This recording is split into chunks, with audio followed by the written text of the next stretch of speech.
Oh, why does the NL West have to be so good? Oh, it's so hard being a Dodger fan.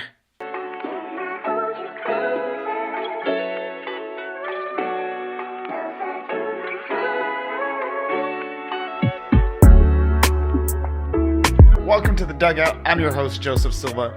And on this week's episode, we recap the past week in baseball, talk about two sneaky contenders I have for this season, recap the fantastic Dodgers-Phillies series, go over the latest extensions in baseball, and give you one series to look forward to this year or this week. But before we get started, if you're enjoying the content, go ahead and leave a like, subscribe to the Run the Play Network. The NBA playoffs are officially 1 week away, and the boys at You Know Ball are going to be the ones that give you the best predictions in the game. Don't miss out on it. Now, we start off with a series between two teams who I thought were going to be a little bit sneaky contenders this year, both of whom missed the playoffs last year. That is the Athletics versus the Cubs. And right off the bat, one thing we learned, my God, is Suter Health Park a bandbox. It makes Coors look like Oracle Park, quite frankly. Because in game one, the Cubs absolutely shellacked the Athletics, winning 18-3. Ben Brown gave him 5 solid innings. He went 5 with 6 hits, 3 earned, 2 walks, 5 strikeouts. Joey Estes, though, he was hammered. He went 4, gave up 9 hits, 6 earned, 4 walks, 2 strikeouts. And that might have been the best start from an Athletics pitcher, which is really saying something. Offensively for the Cubs, Carson Kelly, you know it. He had the first cycle of the year, single, double, walk, 2 walks, a triple, home run, 3 runs scored, 5 RBIs. Fantastic game from him. And the lack of Aura King himself, Kyle Tucker, also went off. He was 4 for 7 with 2 doubles, a home run, 4 runs scored, 3 RBIs. Really, you could have picked anyone from this Cubs team, and their stat line would have looked ridiculous in this game. That's how good offensively they were. And for the Athletics, my Rookie of the Year pick, Jacob Wilson, was 1 for 2 with a solo home run. He at least did something. And Lawrence Butler and the other Max Muncy each had doubles as well in this game. In game 2, the Cubs won a little bit of a closer one. This one was 7-4. Justin Steele, he looked shaky, but it was only because he gave up 2 home runs. Other than that, he was fantastic. He went 6 2/3, gave up 7 hits, 4 earned, a walk, 6 strikeouts. He dueled with Luis Severino, who just did not have it, but still gave the Athletics 6 innings with 6 hits, 5 earned, 3 walks, 6 strikeouts.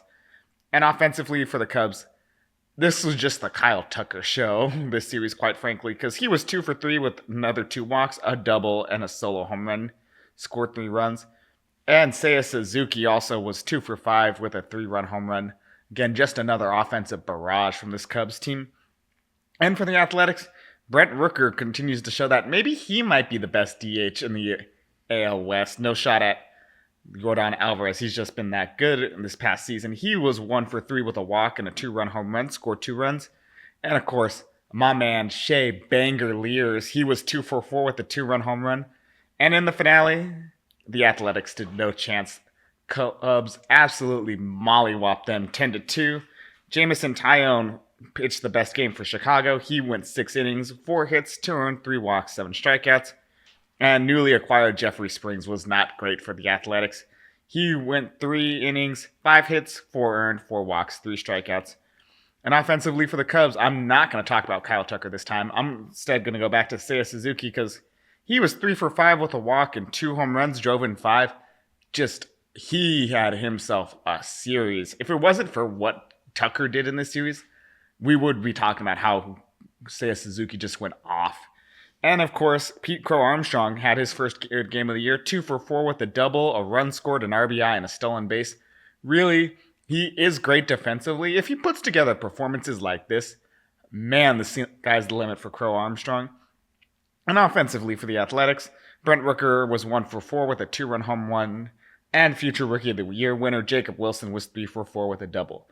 Overall, it's hard to judge the Athletics because they are playing in a minor league ballpark, but the pitching just was not good from the rotation to the bullpen. Leclerc, even though I didn't bring him up when I was talking about the pitching lines, had a very, very bad series. And offensively, they just couldn't handle or just step up to what the Cubs were doing. But Again, it's hard to match 18, 7, and 10, quite frankly. But you needed to see a little bit more from Butler. I know Rooker had 2 home runs, but you needed to see a little bit more from him and some of the other bats in this lineup. But overall, if the pitching's like that, this Athletics team is not going to hit the ceiling that I have envisioned for them. Meanwhile, for the Cubs, this is exactly what they need. It's a very tough April for them. They had to go play San Diego after this. They have the Dodgers later in the year or later in the month. So getting wins like this is exactly what this Cubs team needs, and they looked dominant doing so. Steele was great. Brown was great. Like, the whole pitching staff was just great. The offense, every single person in this lineup just contributed throughout the series. Really, they look like the best team in the NL Central thus far on the young season, and I, for one, would be scared to play them going forward. Now, for our second series here, we have an rematch of the wild card series. We're talking Royals and Orioles, and in Game 1, yeah, you can see why the Orioles did not win that wild card series, because the Royals won this one 8-2. Dean Kramer was not good for Baltimore. He only went 4 1/3, gave up 8 hits, 2 earned, no walks, a strikeout. Just really didn't have his good stuff today, but really battled as best he could.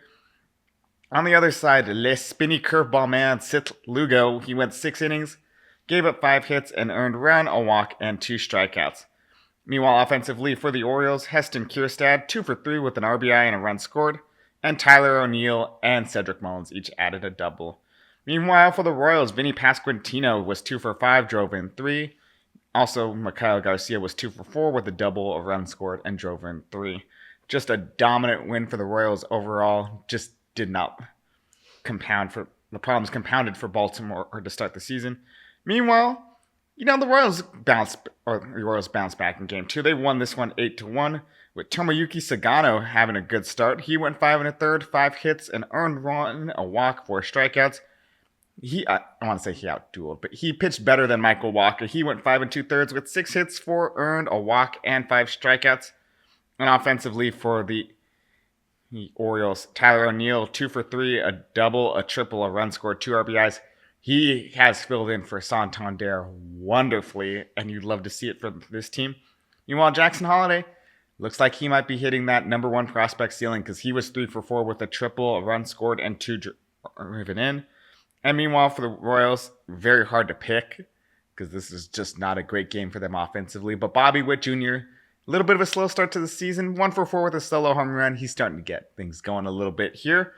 And in the rubber match, the Royals dominated. They won this one 4-1 behind a fantastic start from Chris Bubich.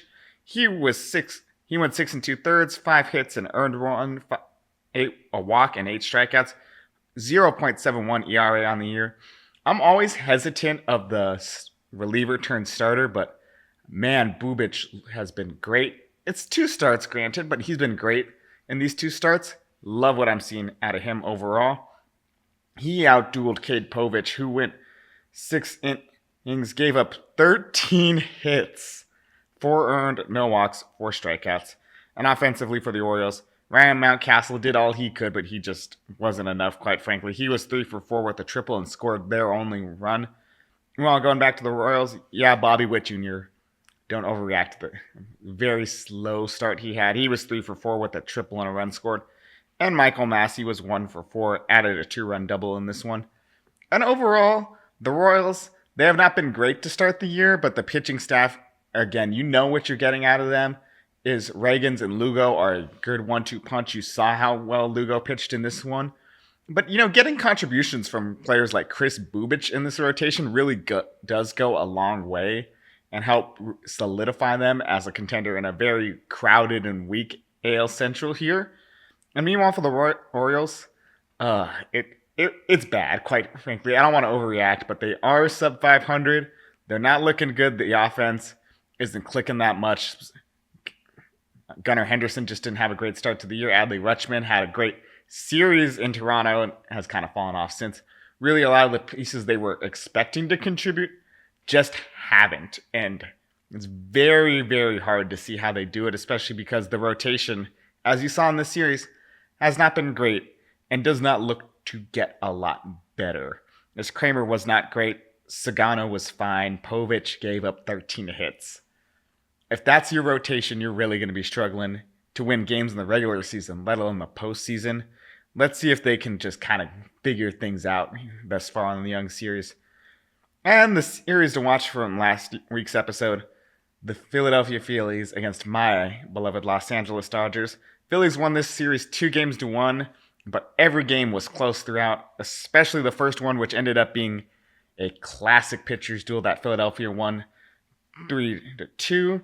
Yoshinobu Yamamoto, he went 6 innings, 3 hits, no earned. He did give up 3 runs, just was not charged to him because of our defense. 3 walks, 5 strikeouts. Continues to have a fantastic start to the season. Sub-2 ERA, looking dominant. Potential Cy Young winner? Yeah, I said it. Don't come at me. He's been that good, okay, guys? Tommy Tanks was 1-for-4 with a 2-run home run that kind of made things interesting in the 9th. And then, aside from that, Teoscar Hernandez was 2-for-4 with a double and a stolen base. Meanwhile, for the Phillies, my God, Jesus Luzardo. I had my doubts. I still do, quite frankly, but oh man, he was fantastic. He went 7 fantastic innings, only giving up 2 hits, no earned runs, 2 walks, and 8 strikeouts. Just carved through this lineup like the Thanksgiving turkey. He has been a great add for this Phillies team. Trey Turner, meanwhile, was 1-for-3 with a walk, a double, a run scored, and a stolen base. And of course, the stock market crashes, so you know what that means. Nick Castellanos is going to have himself a good game because he was 2-for-3 with a double and a run scored. But the Dodgers, they struck back in game 2. They won this 3-1. Roki Sasaki, yes, say what you will about him. He cried in the dugout. Oh, he's not emotionally prepared for this. He still has not hit that sky-high ceiling that kind of made me change my Rookie of the Year pick, but he's still been great. This was a big step forward for him. He went 4 innings, gave up 3 hits, an earned run, 2 walks, 4 strikeouts. 2 walks in 4 innings is not great, but given where he's been, it's better. The control looks a lot better, and it was a particularly hostile Philly environment, as it always is going to be. He's making steps in the right direction. That's all I want to see from him right now. But the other Max Muncy, he was 3-for-4 with a double and a run scored in this one. And Kike Hernandez and Michael Conforto added home runs in the win. Meanwhile, for the Phillies, Aaron Nola turned in what, quite frankly, is just a classic Aaron Nola start. 6 innings with 7 hits, 3 earned runs, 8 walks, 2 strikeouts. And again, Trey Turner was 1-for-4 with a stolen base. Just not a lot to talk about offensively. These pitching staffs were on fire, but they were not on fire in the finale because the Phillies won what might be the game of the year thus far. 8-7. Tyler Glasnow just really struggled out there. He looked like Killian Murphy. He looks like Killian Murphy, but he pitched like Killian Murphy in this one because he only went 2 innings, gave up 2 hits, 5 earned, 5 walks, 2 strikeouts. Just had erratic command all day. Just couldn't locate anything. Just bad stuff from him overall. Offensively, my Pookie Teoscar Hernandez, he was 3-for-5 with a double, 2 home runs, 5 RBIs. Really kept us in this game as much as possible. Just a fantastic game from him overall. And somehow one of the best shortstops in baseball. Not a slight on him, just I don't like him playing short. Mookie Betts was 2-for-5 with a double, a run scored, and an RBI. Meanwhile, for the Phillies, Christopher Sanchez gave them 5 2/3 solid innings. He gave up 6 hits, 4 earned, a walk, 9 strikeouts. And of course, we had, I don't want to say a Black Monday, but we had a very bad Monday on the stock market. And of course, this was foreshadowed because Nick Castellanos hit a fucking grand slam. Meanwhile, Bryce Harper was 2-for-4 with a double, 2 runs scored, and 2 RBIs, which I'm going to go back to that double comment for a second. Because my thing is, especially with the news that came out about Jarren Duran, is I don't like to slander players too much. They're human and all that, and I get that. But my God, Andy Pages, what were you doing on that ball? You were in fucking Lehigh County when that ball dropped. And yes, I realize that's like 50 miles from suburban Philadelphia. But that's still closer than Pages ended up to that fucking ball, man. And that's what really cost us the game. We had the momentum, and he just threw it away because he couldn't track a fly ball in center field at Citizens Bank Park. That's not a difficult center field to play, Andy. And that's all I'm going to say about that. Overall, just poor, sloppy baseball, quite frankly, is what did the Dodgers in. Whether it was bad errors or just erratic command from the starters, they just did not look like a complete team, and Philadelphia took advantage of it. They're good. They're one of 4 teams that have not dropped a series thus far in the season, and they showed why these two are the best teams in baseball. Not going to overreact to both sides. Both sides played very well. Both sides are very talented. The only thing I will say is Shohei Ohtani can't hit in Philly for whatever reason, but that is okay. Now, a lot of money was given out this past year or past week with a bunch of extensions, but much like these players, we got to pay our bills. Let's hear a word from our sponsor.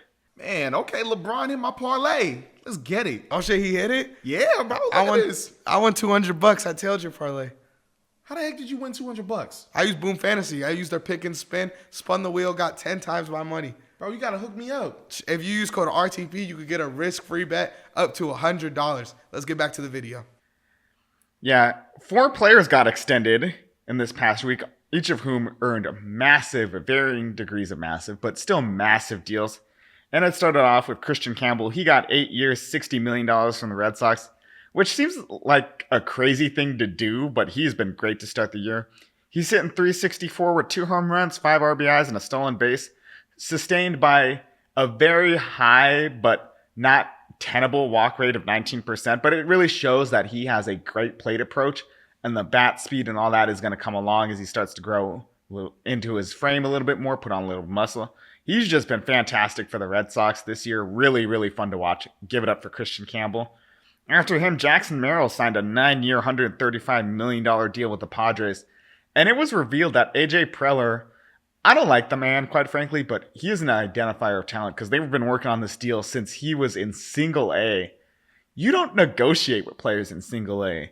It's weird, quite frankly. And that just shows not only the talent that Merrill has always had and displayed, but the faith the Padres have in him. He's rewarded handsomely. He's had a great start to his year. He is a fantastic player, well deserved.